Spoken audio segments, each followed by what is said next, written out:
Welcome to Reflect with Ed Fassio. Get ready to experience one of the world's first 100% digitally generated podcasts, where we take a step back, dive deep, and strive to learn new things. Join us as we unpack thought-provoking ideas, personal reflections, and inspiring stories to help you stay in the know. Reflect is brought to you by the minds at ByteBrain and powered by emerging technologies from Google, HeyGen, OpenAI, and 11 Labs. Thanks for tuning in. Now, relax and prepare to reflect. Welcome to Reflect, one of the world's first 100% AI-generated podcasts. So you're curious about cryptocurrency, but maybe feeling a little overwhelmed by all the technical jargon and expensive hardware. I hear ya. Yeah. It can definitely feel like a complicated world out there. That's where Pi Network comes in. They claim to be making cryptocurrency accessible to everyone with just a smartphone. Mm-hmm. No fancy mining rigs, no confusing technical setups, just your phone. That's pretty damn revolutionary, right? Yeah. Today, we're going to take a deep dive into Pi Network to see if it truly lives up to the hype, or if it's just another flash in the pan. It's fascinating how this whole thing started. Not in some Silicon Valley tech giant's lab, but in a Stanford University classroom. A group of students, led by Dr. Nicholas Kakalis, Dr. Cheng Yaofan, and Vincent McPhillip, had this vision of making blockchain technology truly democratic.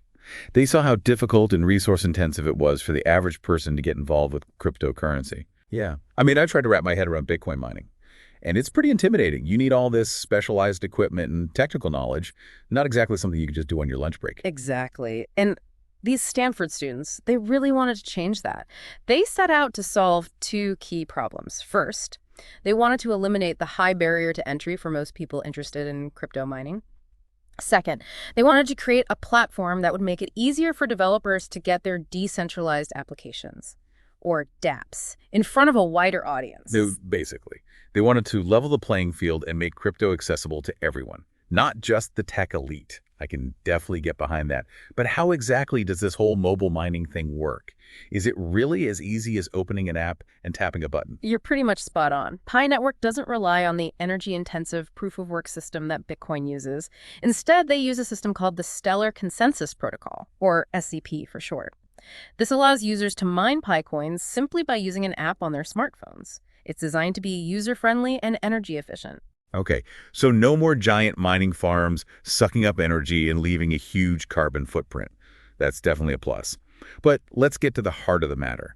What makes Pi actually valuable? Anyone can create a digital token and call it a cryptocurrency, right? Why should people care about Pi? That's the million-dollar question, isn't it?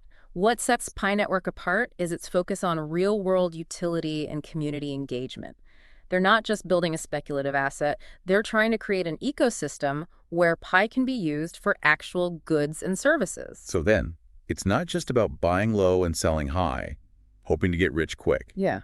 There's an actual vision for how Pi can be used in everyday life. Absolutely. Pi Network has several key advantages that make it stand out from the crowd. First, there's the accessibility we've already discussed. Anyone with a smartphone can participate, regardless of their technical expertise or financial resources. Second, Pi Network is designed to be environmentally friendly. The SCP system is much more energy efficient than traditional mining methods. That's huge. I think a lot of people are becoming more aware of the environmental impact of cryptocurrency. So Pi's energy efficiency is definitely a big selling point.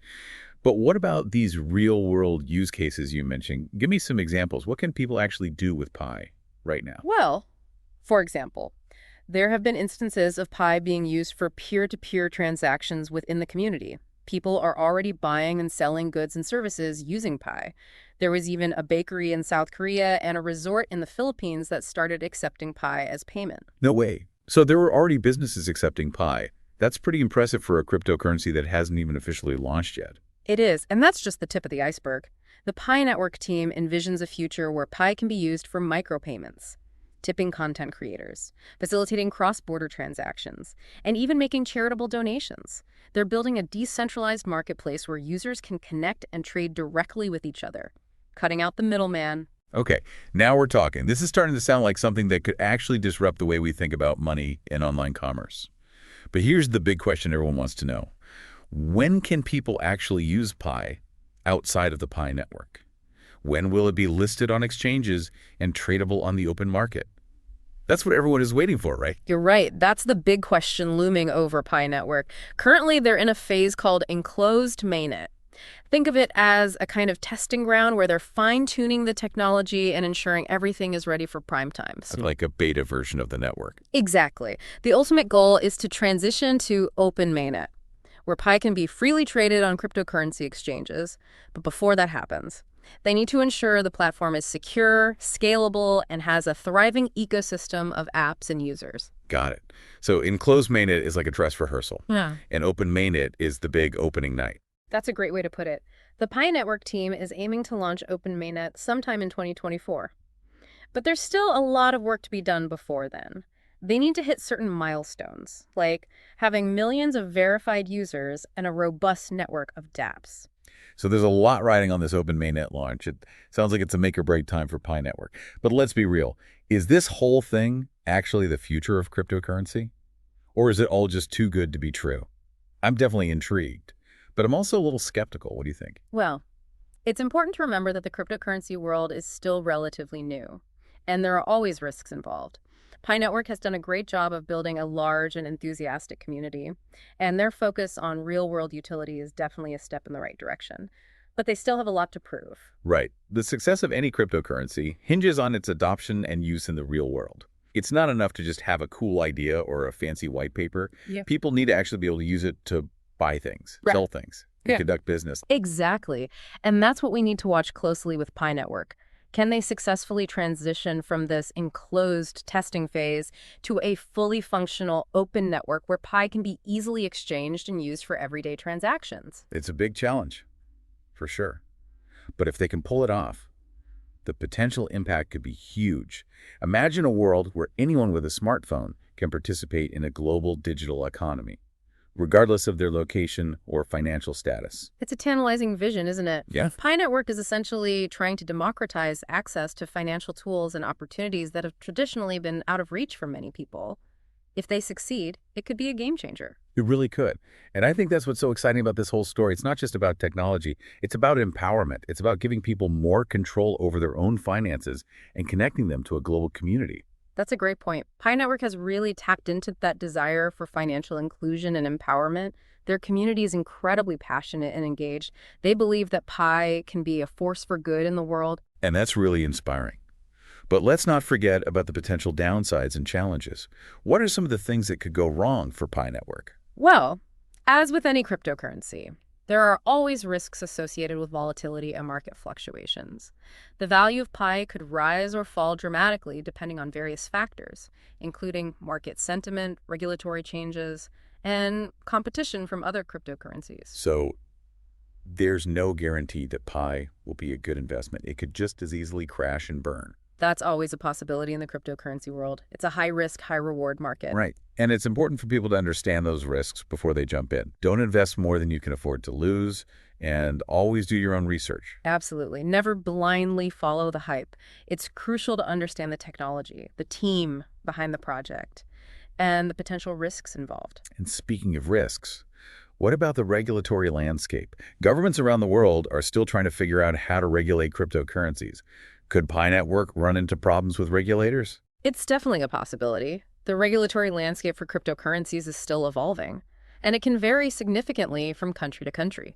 Pi Network will need to navigate these regulations carefully to ensure they're operating within the law. So there's a lot of uncertainty surrounding the future of Pi Network, Yeah. but it's definitely a story worth following. What should our listener be watching for in the coming months? What are the key indicators of success or failure? I think the most important thing to watch is the progress towards Open Mainnet. Can they hit their milestones, deliver on their promises, and create a truly functional and usable cryptocurrency? Right. The Open Mainnet launch will be the ultimate test for Pi Network. If they can pull it off, it could be a major turning point for the entire cryptocurrency industry. Absolutely. If Pi Network can prove that a mobile-first, energy-efficient cryptocurrency can be successful, it could pave the way for a new era of financial inclusion and innovation. Okay, so we've covered a lot of ground here. We've talked about the origins of Pi Network, how it works, its potential benefits and risks, and what to watch for in the future. But for our listener who might just be starting their journey into the world of cryptocurrency, what's the key takeaway here? What's the one thing they should remember about Pi Network? I think the key takeaway is this. Pi Network represents a fascinating experiment in democratizing cryptocurrency and making it accessible to the masses. It has the potential to disrupt the financial industry and empower individuals around the world. But it's important to approach it with a healthy dose of skepticism. Do your own research and understand the risks involved. Great advice. Don't get caught up in the hype. Be informed, be cautious, and make your own decisions. And who knows, maybe one day we'll all be using Pi to buy our morning coffee. Only time will tell. Well, this has been an incredibly informative deep dive into Pi Network. I'm sure our listener is buzzing with new knowledge and excitement. Now, if you're interested in learning more about Pi Network and maybe even starting to mine yourself, we've got some resources for you. You can check out their website at minepay.com or explore the Pi community at explorepi.info. Both are mentioned in the research you sent us. It's a fascinating world out there, and Pi Network is right at the forefront of it. But before you jump headfirst into the world of Pi, let's take a step back and consider some of the ethical considerations surrounding this ambitious project. That's a crucial point. Whenever you have a new technology that aims to disrupt an established system, especially one as complex as finance, it's important to examine the potential ethical implications. Right. So what are some of the ethical concerns that people have raised about Pi Network? One concern is the potential for wealth concentration among early adopters. Since Pi is currently being mined for free, those who joined early and have accumulated a large amount of Pi stand to benefit disproportionately if and when Pi becomes valuable on the open market. This could exacerbate existing wealth inequalities. That's a valid concern. It's similar to the criticism that Bitcoin has faced, Yeah. where early miners who had access to cheap computing power were able to amass huge amounts of Bitcoin, giving them a significant advantage over later adopters. Exactly. Another ethical consideration is the potential for data privacy issues. Pi Network collects user data, including phone numbers and contact lists, which raises concerns about how this data is being used and protected. That's a sensitive topic these days, especially with all the data breaches and privacy scandals we've seen in recent years. People are becoming more aware of how their data is being collected and used, and they want assurances that their privacy is being respected. Absolutely. And it's important for Pi Network to be transparent about its data collection practices and ensure that user data is properly secured. Transparency and trust are essential for any company operating in the financial space. So it sounds like Pi Network needs to address these ethical concerns head-on if they want to gain mainstream acceptance. They do. And to their credit, they have acknowledged these concerns and are working to address them. For example, they've implemented KYC, Know Your Customer procedures, to prevent fake accounts and money laundering. And they've published a detailed privacy policy outlining how they collect and use user data. That's a good start. But it's an ongoing process. They need to continually engage with the community, listen to feedback, and demonstrate their commitment to ethical practices. I agree. Building trust is crucial, especially in a decentralized system like Pi Network, where there's no central authority to regulate or control the network. It's a delicate balance. They need to foster innovation and growth while also ensuring that the network is fair, transparent, and accountable. Right. And it's not just up to Pi Network. Users also have a responsibility to be informed, do their own research, and make responsible decisions. Well said. It's a shared responsibility. We all have a role to play in shaping the future of cryptocurrency and ensuring that it benefits everyone, not just a select few. I couldn't agree more. Well, I think we've covered just about everything there is to know about Pi Network. We've explored its origins, its technology, its potential benefits and risks, and even delved into some of the ethical considerations surrounding this ambitious project. It's been a fascinating journey, and I hope our listeners found it informative and thought-provoking. Me too. It's an exciting time to be following the development of cryptocurrency, and Pi Network is definitely one to watch. Absolutely. So, to our listener, keep your eyes peeled, stay informed, and as always, do your own research. The future of finance is being written right now, and you have the opportunity to be a part of it. This has been The Deep Dive, and we'll catch you next time. In the cyber ocean of online voices and recycled content, something different has arrived. Reflect isn't just another podcast, it's the future of storytelling, powered entirely by AI. From curating data to assembling thought-provoking ideas, we've redefined how journeys are told. Reflect is a podcast that thinks, learns, and evolves with each episode. Every tale, every insight, crafted by the most advanced AI technologies. A podcast that disrupts the industry, breaking free from traditional formats, taking you on an entirely new experience. So tune in now and reflect. We're telling the future.